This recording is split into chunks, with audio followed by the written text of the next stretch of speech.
Souvent, quand on parle de science, pour beaucoup de personnes, mis à part l'usage quotidien, informatique, à différents appareils électroménagers, la science et la technologie sont pour eux quelque chose d'hermétique, d'incompréhensible, la possession d'une élite intellectuelle au vocabulaire assez incompréhensible. C'est le cas par exemple de la génétique, qui est particulièrement touchée par cet état de fait, notamment parce qu'elle est controversée dans ses débouchés, comme l'identification génétique, qui pose des problèmes éthiques sur la liberté individuelle, ou les OGM, ou encore controversée sur l'utilisation que propose par exemple M. Théodose. C'est aussi une science relativement récente, pour cela je vais donner deux dates, c'est-à-dire 1944, Oswald Avery qui démontre que l'ADN est responsable de l'hérédité, et 1953, avec James Watson qui démontre la forme en double hélice de l'ADN par diffraction des rayons X sur des cristaux d'ADN. De par ces deux dates, on peut estimer que la génétique a vraiment commencé il y a moins d'un siècle.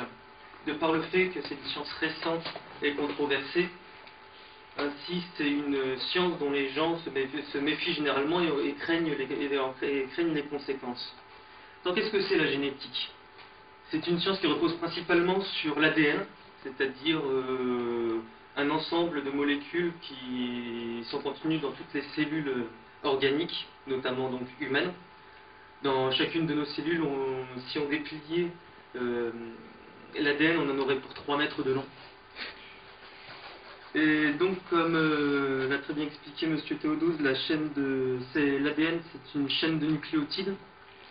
C'est-à-dire les nucléotides, c'est un ensemble d'un acide phosphorique, d'un désoxyribose et d'une base azotée, adémine, thymine, guanine et cytosine, qui représentent à L4 les 4 lettres du langage génétique. Et donc, la génétique, malgré ses aspects incompréhensibles pour beaucoup de personnes, est relativement simple. Pour le montrer, je vous propose une expérience génétique, une extraction d'ADN avec du matériel ménager qu'on peut trouver dans toutes les cuisines.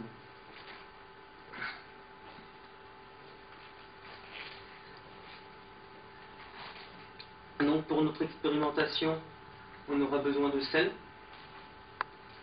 d'un détergent quelconque, comme du liquide vaisselle, d'eau stérilisée, et de préférence distillée, de manière à avoir un résultat le plus pur possible.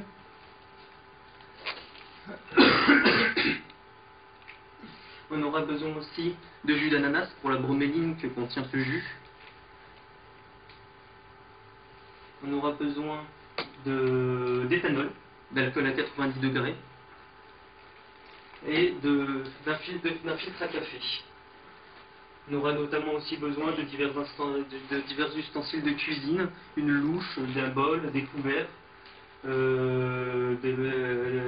bols, des verres, on voyait mal. Avant donc l'expérimentation, il est nécessaire de se laver les mains avec un gel hydroalcoolique, de manière à se stériliser les mains pour ne pas contaminer la vaisselle avec des bactéries, ou porter des gants stérilisés. Nous allons donc faire l'extraction de l'ADN d'une banane. Donc on commence par réduire la banane en purée, de manière à casser les fibres de la banane et à isoler au maximum chacune des cellules pour avoir un résultat plus efficace. Donc nous devons obtenir une purée qui ressemble à ceci. Donc ensuite, nous allons créer la solution extractante qui se compose d'un peu de sel, de 6 cuillères à soupe d'eau stérilisée et d'une cuillère à soupe de détergent. Cette solution permettra de casser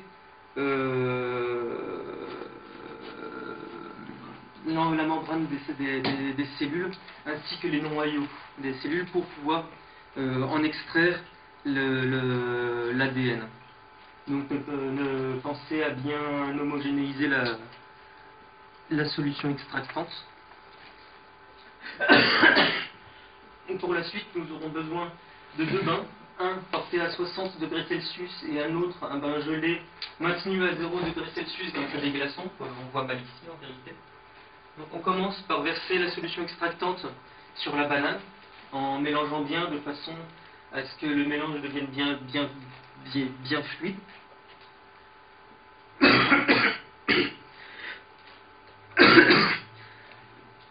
Et nous mettons la solution dans le bain marié à 60 degrés Celsius.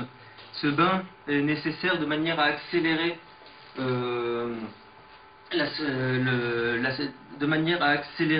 la destruction de la membrane par la solution extractante et par le détergent, et permet aussi d'annuler l'effet de certaines enzymes qui pourraient détruire ou abîmer l'ADN. Il est nécessaire malgré tout de ne pas dépasser 60 degrés Celsius, étant donné que la température pourrait elle-même dégrader l'ADN. Donc on attend un quart d'heure. Je suis un peu en retard sur la vidéo. Donc on attend un quart d'heure en mangeant par exemple l'autre moitié de banane. Et nous mettons ensuite... Veuillez m'excuser. Un reste de grippe. Et nous mettons ensuite la solution dans le bain froid pour diminuer la température et éviter de détruire toute l'ADN. Nous filtrons ensuite pour récupérer la solution extractante contenant l'ADN que nous avons récupéré avec le détergent et en solution dans l'eau stérilisée. Donc, nous filtrons et nous allons ensuite mettre la solution extractante que nous récupérons dans un tube à essai.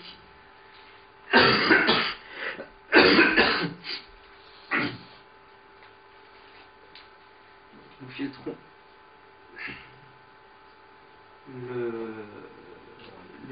le broyat de banane avec la solution extractante. Et ça fait de la banane salée là. Enfin, je veux dire, c'est pas bon. Oui, ça, oui, je pas goûté. Aussi le fond de liquide vaisselle qui est avec. Si on veut s'amuser après à chercher des bulles, oui, mais c'est pas fait pour manger. C'est dans une cuisine, mais c'est pas fait pour manger. Donc ensuite, nous rajoutons le jus d'ananas dans la solution extractante. Le jus d'ananas va permettre de détruire les histones. Alors, les histones, c'est des molécules que nous trouvons dans le noyau des cellules, autour desquelles sont enroulés les brins d'ADN de manière à prendre moins de place. En principe. Nous rajoutons le jus d'ananas dans le tube à essai. Nous pouvons aussi utiliser une molécule plus efficace. Oui, bonjour. Donc, on peut utiliser aussi une molécule qui s'appelle la protéase, qui est une autre enzyme protéolytique, c'est-à-dire qui peut détruire les protéines.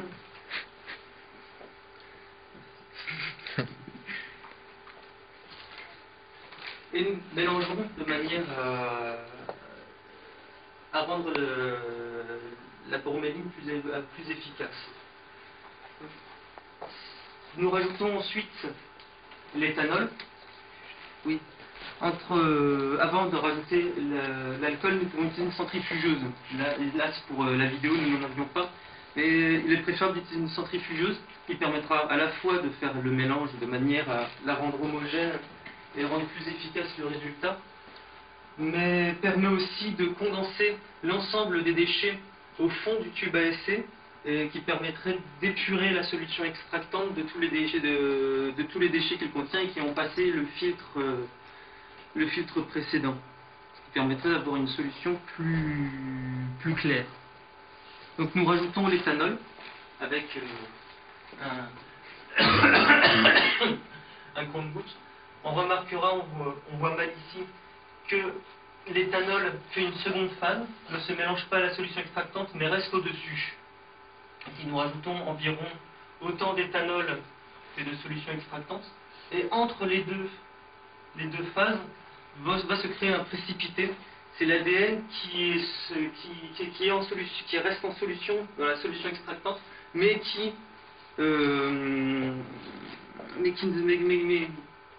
ne rentre pas en solution avec l'éthanol, ce qui permet donc de récupérer par la suite. On ne mélange pas. Pour éviter que les différents déchets que nous n'avons pas récupérés avec la centrifugeuse se mélangent dans le précipité d'ADN. Si nous avions pu faire la centrifugeuse, nous aurions mélangé. Ça aurait donné un résultat plus efficace. On aurait eu plus de précipité à la fin. Ici, on ne le voit pratiquement pas. On a un léger nuage blanc entre les deux phases. C'est l'ADN. Si nous avions pu mélanger, on aurait eu un ensemble de précipité sur toute la longueur de la phase d'éthanol. Nous ne l'avons pas fait à cause donc des déchets que nous n'avions pu enlever. Nous avons là donc l'ADN que nous voulions extraire. Donc nous avons récupéré l'ADN. On peut l'observer au microscope en le récupérant délicatement le précipité avec une tige en métal et en utilisant une lamelle de microscope. On peut colorer avec du bleu méthylène qu'on rince ensuite avec la même eau stérilisée que nous avons utilisée. Mais on ne voit pas la double hélice, évidemment. Aucun microscope optique ne peut nous permettre de voir la double hélice. Nous avons extrait notre ADN, mais l'extraire seulement ne sert pas à grand chose. Donc si l'extraction d'ADN est souvent suivie de ce qu'on appelle la PCR, la Polymerase Chain Reaction, la réaction en chaîne par polymérase, qui est un protocole qui permet de recopier en grand nombre, de l'ordre de la centaine de milliards de fois, une séquence d'ADN en quelques heures. Donc c'est une expérience qu'on n'a pas pu filmer, parce qu'on n'avait pas le matériel nécessaire, qui nous demande de mélanger l'ADN que nous avons obtenu avec une solution contenant des polymérases et une autre solution contenant les bases azotées, les nucléotides nécessaires, adénine, guanine et cytosine, qui permettront de reconstituer plusieurs milliards de fois la séquence d'ADN que nous voulons. Donc c'est un protocole qui comprend plusieurs phases répétées indéfiniment. On commence par un préchauffage de 10 à 15 minutes à 95 degrés Celsius, ce qui permet de défaire les doubles hélices et de séparer chaque brin d'ADN l'un de l'autre. On continue ensuite avec 3 phases, une à 95 degrés Celsius qui permet de maintenir et de renouveler à chaque cycle la séparation des brins d'ADN. Une deuxième phase d'une minute à environ 60 degrés Celsius qui permet à des amorces que nous avons rajoutées et que j'ai oublié dans le mélange initial, à des amorces qu'on peut qui permet des amorces qu'on a achetées au laboratoire, qui sont accessibles dans tous les laboratoires, de cibler spécifiquement la séquence d'ADN que